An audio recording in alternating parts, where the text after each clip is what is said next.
Une chose qui est bien connue de tout le monde, chrétien ou non chrétien, c'est que Jésus parlait en paraboles. Il racontait des histoires.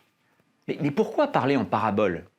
S'il est le Messie, le Fils de Dieu, ne pourrait-il pas parler plus clairement?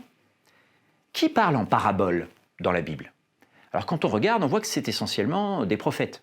Les grands prêtres ou les rois ne parlent pas en paraboles. Un roi, ça énonce sa volonté, un oukase, une décision. Alors, par exemple, prenons le prophète Nathan.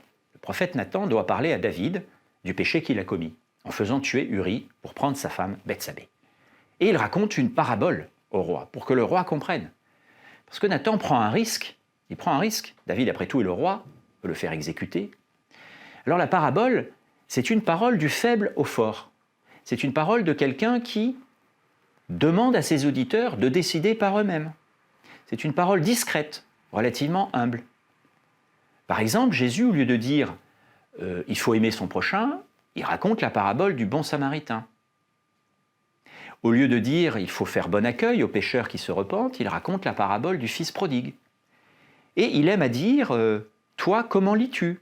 Qu'entends-tu » Ou alors, une de ses grandes formules, « celui qui a des oreilles, qu'il entende.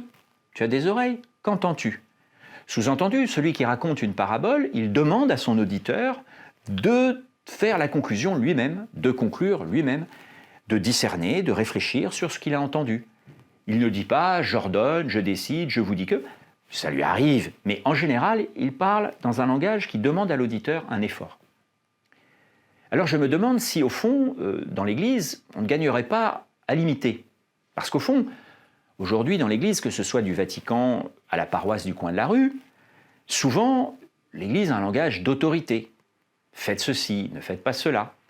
Et nos contemporains, je pense, sont assez fatigués de ce langage. Et pas seulement d'ailleurs nos contemporains, bien souvent nous-mêmes, ou les paroissiens, cela nous fatigue également.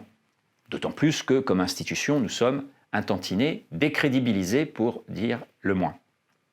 Alors, ne gagnerait-on pas, au fond, à retrouver ce style de la parabole, ce style qui propose, tranquillement, humblement, un chemin qui dit « réfléchissez ».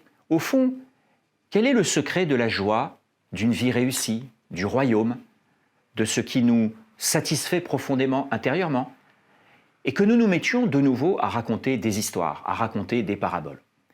Au fond, ne pouvons-nous pas être créatifs avec l'Esprit Saint à la manière de Jésus lui-même? À la prochaine fois.